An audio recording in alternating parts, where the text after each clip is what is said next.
유비현덕 연대기 제1권 하북의 흙먼지 제1부 젊은 칼들 일러두기 1. 이 이야기는 픽션입니다. 이 이야기에 등장하는 인물들의 행적은 역사적 사실과 일치하지 않습니다. 2. 몇몇 등장인물들은 작가가 창조해낸 허구의 인물입니다. 3. 소설 내에서 묘사되는 후한 말기의 생활상 중에는 작가가 현대인의 감각에 맞게 고친 것들이 많습니다. 4. 이 이야기에는 잔혹한 전투 묘사가 많이 등장합니다. 감상에 참고하시기 바랍니다. 소설 전영훈, 낭독 전지원.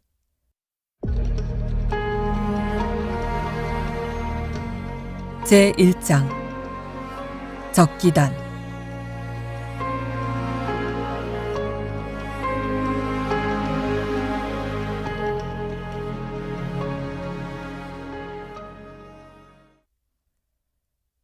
적들은 자정 무렵에 왔다. 달이 뜨지 않는 금음날 밤이었다. 밀수하기 끝난 텅 빈 들판의 저편에서 적들의 말발굽 소리가 파도처럼 밀려왔다. 놈들은 칠흑 같은 어둠 속에서 횃불도 없이 대형을 유지하면서 마을로 다가왔다. 노상촌이 지금껏 상대해온 오합지졸의 유민 무리들과는 격이 다른 상대였다. 나는 숨을 깊게 들이마셨다가 천천히 내뱉었다. 심장이 질주하는 말처럼 미친 듯이 뛰었다. 두려움 때문인지 흥분 때문인지 나 자신도 분간할 수가 없었다. 나는 망대에 올라가 있는 파수꾼에게 북을 치라고 수신호를 보냈다. 다급한 북소리가 어둠에 잠긴 누상촌을 흔들어 깨웠다. 아군의 북소리를 듣자 심장의 박동이 조금씩 원래대로 돌아왔다. 침착하지 않으면 죽는다.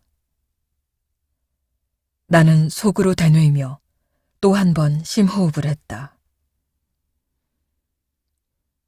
어깨를 짓누르는 비늘 갑옷의 무게가 싸움터의 한복판에 서 있는 나 자신을 새삼스럽게 상기시켜 주었다.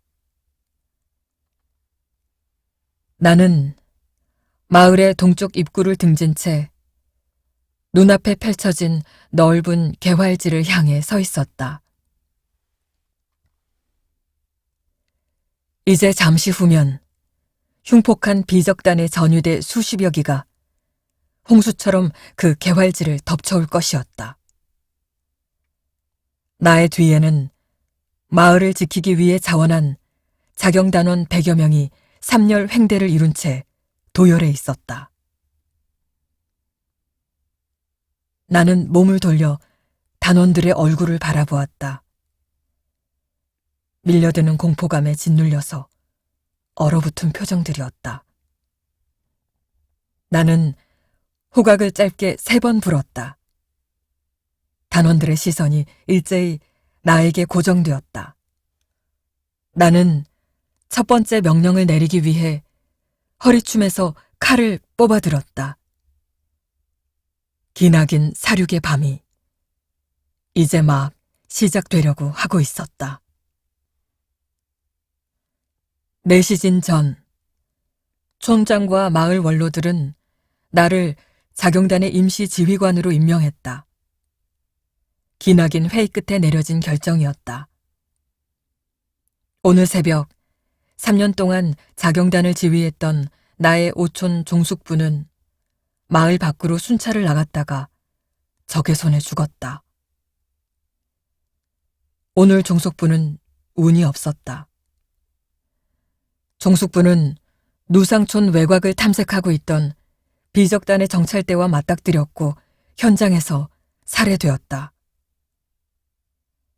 종숙부를 따라 나섰던 자경단의 주요 간부들도 모두 그 자리에서 죽었다. 간신히 살아 돌아온 사람들의 이야기를 종합해보면 놈들은 최근에 탁군 일태를 휘젓고 다니면서 여러 마을을 잿더미로 만든 적기단의 무리임이 분명했다. 적기단은 유주에서 복무하던 탈영병들로 이루어진 약탈자들의 무리였다. 자경단의 수뇌부를 하루 만에 모두 잃어버린 누상초는 깊은 침묵에 빠져들었다. 자경단의 지휘체계에 발생한 공백을 적들이 놓칠 리가 없었다. 적들은 오늘 밤에 본대를 이끌고 누상촌으로 들이닥칠 것이 분명했다. 외부의 원조는 기대할 수 없었다. 탁군에 주둔하고 있던 관군의 주력은 오환족의 반란을 진압하기 위해 북쪽으로 떠나고 없었고 남아있는 수비대는 관하가 있는 치소를 지켜내기에 급급했다. 사병을 거느린 토호들 역시 각자가 자신의 근거지를 방어하는 일에만 힘쓸 뿐 힘을 합쳐서 적기단을 토벌할 엄두를 내지 못했다. 지금의 적기단은 초식동물들로 가득한 들판에 풀어놓은 한 마리 맹수와도 같았다. 누상초는 그 흉폭한 맹수를 혼자 힘으로 상대해야만 했다. 전장은 원로들을 불러 모아 회의를 열었다. 처음에는 마을을 버리고 떠나야 한다는 주장에 힘이 실렸지만 얼마 지나지 않아서 원로들은 도망칠 시기를 이미 놓쳤다는 사실을 깨달았다. 이미 놈들의 본대는 누산총 근방에 거점을 확보한 채 밤이 오기만을 기다리고 있을 것이 분명했다. 탈출은 불가능했다. 적과 맞서는 것 이외에 다른 선택지는 없었다. 하지만 적과 맞서 싸운다 해도 자경단의 지휘체계를 어떻게 복원할 것인지에 대해서는 아무도 뚜렷한 해결책을 내놓지 못했다. 경험 많고 명망 있는 자들은 대부분 죽고 없었고 지휘 능력을 기대해 볼 만한 사람들은 하나같이 지휘관 자리를 거절했다. 호출을 받고 원로들의 회당에 불려갔던 중장년의 사내들이 제안을 고사하며 돌아가는 일이 하루 종일 반복되었다. 오후 늦게까지도 아무런 결론이 나지 않자 원로들은 절망에 빠져버렸다. 그러다가 그들 중 한 명이 문득 유비현덕이라는 이름을 생각해냈다. 유비현덕. 죽은 자경단장의 오촌 조카이자 부관이었던 21살의 젊은이. 돗자리와 집신을 팔아 연명하는 궁핍한 처지이긴 했으나 할아버지는 현령의 지위에까지 올랐고 아버지 또한 지방관을 역임했으니 미천한 신분은 아니었고 중산 정왕 유승의 후손으로 한 제국의 황실과 같은 유씨 성을 쓰니 혈통 또한 나쁘지 않았다. 게다가 문무를 겸비한 대학자 노식 선생의 문화에서 수학하였으니 필시 병법을 익혔을 것이고 수년간 자경단장의 부관으로 있었으니 실전 경험도 없지는 않을 것이었다. 중책을 맡기기에는 나이가 너무 어리고 신분에 어울리지 않는 천한 생업을 갖고 있다는 점이 원로들을 망설이게 했으나 그들에게는 남아있는 대안이 없었다. 촌장은 하인을 시켜 나를 데려오게 했다. 촌장댁 하인들은 나를 찾기 위해 온 마을을 뒤졌다. 놈들은 말을 탄 흉적들일세. 당숙의 일을 자네가 맡아보겠는가? 촌장은 나를 원로들 앞에 앉혀놓고 그렇게 물었다. 늙은이들의 시선이 일제히 나에게 쏠렸다. 촌장의 하인이 나를 찾아왔을 때 나는 종숙부의 집에서 장례 준비를 하던 중이었다. 나는 생전에 그분이 입었던 비늘 갑옷에 기름칠을 하고 있었다. 그 갑옷은 종숙부의 관에 넣을 부장품이었다. 원로들의 호출을 받고 회당으로 급하게 달려오느라 나는 손에 묻은 돼지 기름을 미처 닦아내지 못했다. 나를 향한 원로들의 시선을 느끼면서 나는 손을 씻고 싶다고 생각했다. 손에 묻은 기름에 끈적거리는 감촉은 뜨거운 피의 감촉과 닮아 있었다. 저에게 전권을 주시는 겁니까?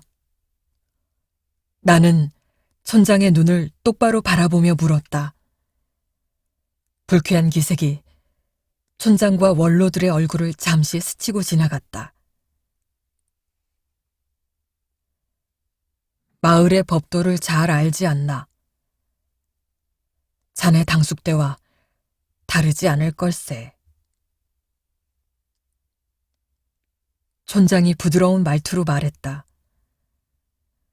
나는 머릿속으로 종숙부의 비늘 갑옷을 떠올렸다. 종숙부의 갑옷은 낡고 무겁고 땀냄새와 피비린내에 절여져 있었다. 나는 종숙부의 갑옷에 배어있는 땀냄새와 피비린내를 모두 씻어내고 녹슨 쇳조각들이 한낮의 물비늘처럼 반짝거릴 때까지 갑옷의 표면을 문지를 생각이었다. 그러나 이제 그 갑옷을 종숙부의 무덤에 부장할 수 없을 듯했다. 지휘관은 병사들 앞에서 갑옷을 입어야 한다. 나에게는 갑옷이 따로 없었고 새로운 갑옷을 만들 겨를도 없었으므로 종숙부의 갑옷만이 그날 밤 나에게 허락된 유일한 갑옷이었다. 하겠습니다.